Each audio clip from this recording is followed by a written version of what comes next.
है कि बच्चा मेरे से डेली वीडियो में एक चीज़ पूछता है, सर टाइम टेबल क्या होना चाहिए। मेरे भाई किसी भी चीज़ का है ना प्रॉपर टाइम टेबल नहीं होता। क्यों? क्योंकि से यहाँ पर देखो, जो रात में जागते हैं उनको क्या बोलते हैं, कमेंट बॉक्स में एक और बताना जल्दी से। जो रात भर जागते हैं उनको क्या बोलते हैं? नॉकटर्नल बोलते हैं। क्या बोलते हैं? नॉकटर्नल। ठीक है, बहुत लोग ऐसे होते हैं जो नॉकटर्नल होते हैं। नॉकटर्नल का मतलब जिनको रात में काम करने की आदत होती है, जागने की आदत होती है। बहुत लोग ऐसे होते हैं जो डायर्नल होते हैं, दिन में जागते हैं।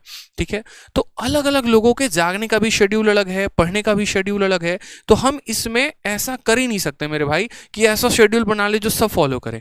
लेकिन हाँ, इसमें हम अपने समय को, जो हम अपना समय है उसको हम डिवाइड कर सकते हैं कि मुझे मैथ को कितना टाइम देना है, मुझे इंग्लिश को कितना टाइम देना है, मुझे रीजनिंग को कितना टाइम देना है। जैसे मान लीजिए कि आप जब सुबह उठते हैं तो आपको पता है कि आपको डेली वोकैबुलरी को है ना 1 घंटे देना ही देना है, चाहे आप कुछ भी कर लीजिए। और ये 1 आवर कभी भी है ना मॉर्निंग में देना है। जितनी भी याद करने वाली चीज़ें होंगी उनको सुबह में रखा करो, और जितनी भी प्रैक्टिस करने वाली चीज़ें होंगी उनको रात में रखा करो। ठीक है, तो रोज के सुबह में वोकैबुलरी को आपको 1 घंटा देना है। वोकैबुलरी के तुरंत बाद ग्रामर को किया करो। ठीक है, इंग्लिश को एक ही साथ निपटा लिया करो, फिर रात का झंझट नहीं रहेगा। ग्रामर को डेली का डेली 1 घंटा देना है। कैसे 1 घंटा देना है? तो क्या करना है, आप यहाँ सब्जेक्ट वाइज फिक्स कर लीजिए सर। और सब्जेक्ट वाइज कैसे फिक्स कर लीजिए? Topic chapter wise. इसमें चैप्टर वाइज ऐसे फिक्स कर लीजिए कि यार आज मैंने नाउन पढ़ा, ठीक है, तो मुझे नाउन जो है ना, जैसे मानो कोई सर से मैं पढ़ रहा हूँ तो उनकी वीडियोस भी मैंने खत्म कर दी, उनकी शीट्स भी मैंने लगा दी। और जैसे मानो कोई भी एक बुक मैंने हो गई, जैसे मानो मैंने नीतू सिंह से खत्म कर लिया या मिरर ऑफ कॉमनर से खत्म कर लिया। अब नाउन में मैं इतना कन्फर्म हो चुका हूँ कि कोई भी मुझे एक सवाल दे के दिखा दे, मेरे से गलती नहीं होने का है। ये तरीका होना चाहिए। ठीक है, कोई भी एक सवाल देके दिखा दे, गलती नहीं होगा तो नहीं होगा। ठीक है, ये होना चाहिए तरीका।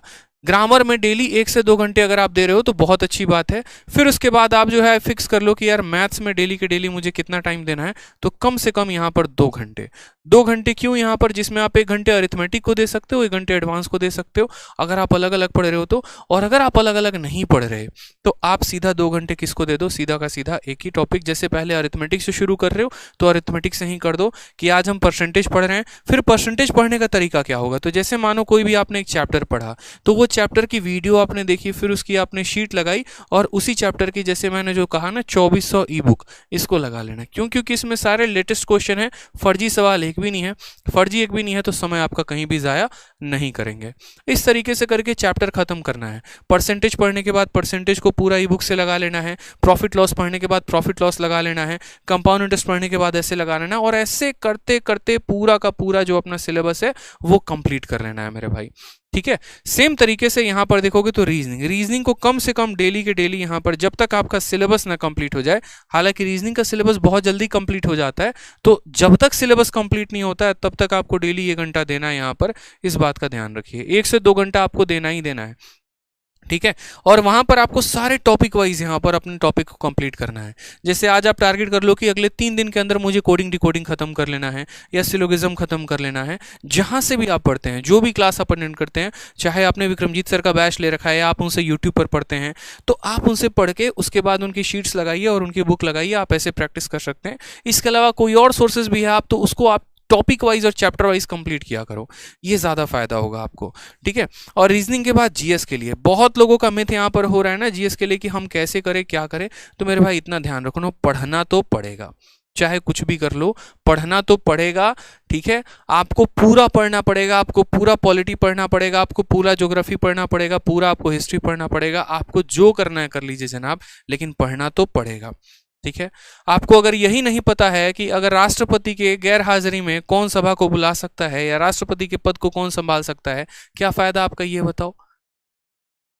ठीक है, तो ये छोटी छोटी चीजें हैं। आपको जीएस करना है तो आपको कंप्लीट करना है। आप एक बार प्रॉपर तरीके से उसकी मदद ले सकते हैं। मैंने सीजीएल की जो मेरी स्ट्रैटेजी की वीडियो है उसमें मैंने प्रॉपर बता रखा है कि जीएस में कौन से सब्जेक्ट को आप कहां से पढ़ सकते हैं, और वो सारे वीडियोस फ्री हैं। ठीक है, हमारे चैनल पर भी यहाँ पर जो है पूरे के पूरे आपको जीएस कराया जा रहा है, तो आप यहाँ से भी पढ़ सकते हैं। और इसके अलावा आप सैटरडे और संडे यानी 5 दिन सिर्फ और सिर्फ पढ़ाई करिए और 2 दिन आप रिविजन करिए। सैटरडे और संडे को पूरा प्रॉपर तरीके से रिविजन करिए। संडे को आप एक मॉक टेस्ट भी दीजिए। चाहे मैटर नहीं करता जनाब कि आपको संडे के मॉक टेस्ट में कितने आ रहे हैं, बट संडे को आप मॉक टेस्ट दीजिए ही दीजिए। आपके चाहे 100 नंबर आ रहे हो या आपके 60 नंबर आ रहे हो, कोई फर्क नहीं पड़ता। शुरुआत वहीं से होती है और धीरे धीरे जो ये आपका ग्राफ है ना, ये थोड़ा धीरे धीरे करके ऊपर जाएगा और तब आप एक अच्छा नंबर स्कोर कर पाएंगे। तो जहां से आ रहा है, जितने नंबर से आ रहा है, आप वहीं से मॉक टेस्ट देना शुरू करो। रिवीजन आपकी कंटिन्यू रहेगी और धीरे धीरे नेक्स्ट पेपर तक के लिए तैयार हो जाओगे। वो गलती मत करना जो बाकी सभी स्टूडेंट करते हैं। पेपर के 30 दिन बचे हुए होते हैं तो सर्च करते हैं यहाँ पर आके last 30 days strategy to crack the exam. ये गलती नहीं करना है, ठीक है। और मॉक टेस्ट में क्या करना है, तो कोई कंपनी का मॉक टेस्ट नहीं लगाना, प्रीवियस ईयर के लगाने हैं। जैसे पहले 2019 के प्री खत्म कर दिए, फिर 2020 के प्री खत्म कर दिए, फिर 2021 के प्री खत्म कर दिए। तो इस तरीके से आप यहाँ पर मॉक टेस्ट पे काम करेंगे जनाब, ठीक है। मॉक टेस्ट भी देंगे तो सिर्फ और सिर्फ किसका देंगे, तो प्रीवियस ईयर का। यहाँ पर जैसे पहले 2018 का प्री खत्म, फिर यहाँ पर 2019 का प्री खत्म, फिर 2020 का प्री खत्म। यकीन मानिए अगर आप इतना फॉलो कर लिए ना जितना हम आपको बोले हैं, तो आपका प्री निकलने से कोई रोक नहीं पाएगा। क्यों? क्योंकि बाकी लोगों की तैयारी बाद में होती है, हम तैयारी पहले करके बैठेंगे। ठीक है भाई, बिल्कुल। तो इसी तरीके से आप यहाँ पर अभी शुरुआत करो, बीच में जहाँ जहाँ पर ज़रूरत पड़ेगी ना मैं आपको गाइड करते रहूँगा। और कौन कहता है कि यूट्यूब से सिलेक्शन नहीं हो सकता? सिलेक्शन लेने के लिए बैच लेने की आवश्यकता है, ऐसा बिल्कुल भी ज़रूरी नहीं है, ठीक है। आप डेडिकेशन के साथ जहाँ से ही पढ़ना चाहे आप वहाँ से ही पढ़ सकते हैं, ये आपके ऊपर होता है, आपके लेवल के ऊपर होता है, ठीक है।